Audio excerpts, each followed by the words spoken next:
Hello, today I am going to talk about how we can genetically engineer bacteria to produce insulin, which can be used by people who suffer diabetes. Diabetes is a serious problem around the world and it can be treated using insulin injections. Human insulin can be manufactured in mass quantities through recombinant DNA technology. First, the insulin gene needs to be isolated, and this is done by sending an enzyme called restriction endonuclease down to the nucleus to cut out the gene. The enzyme will cut at points known as restriction sites, which are the two ends of the gene. It does this by breaking covalent bonds in the backbone of the DNA strand, and this produces sticky ends. The gene needs to be inserted into bacterial DNA so that the bacteria can express the gene, producing insulin. The bacteria used are known as E. coli, and they have rings of DNA known as plasmids.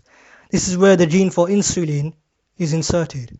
The plasmid is first removed from the bacteria and cut at the points where the gene for insulin will be inserted. The restriction enzyme used will be the same restriction enzyme used to cut out the insulin gene.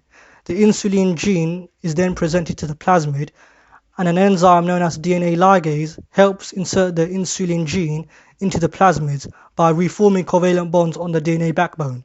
The plasmid now has a new genetic sequence, and it is then mixed with the bacterium in salt solution.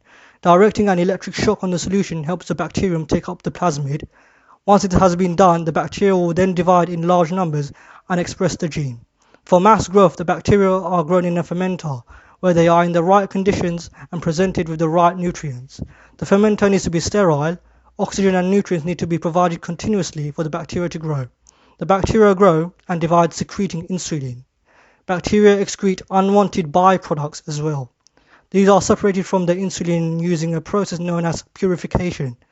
Once pure insulin has been obtained, they are packaged and made available to the public.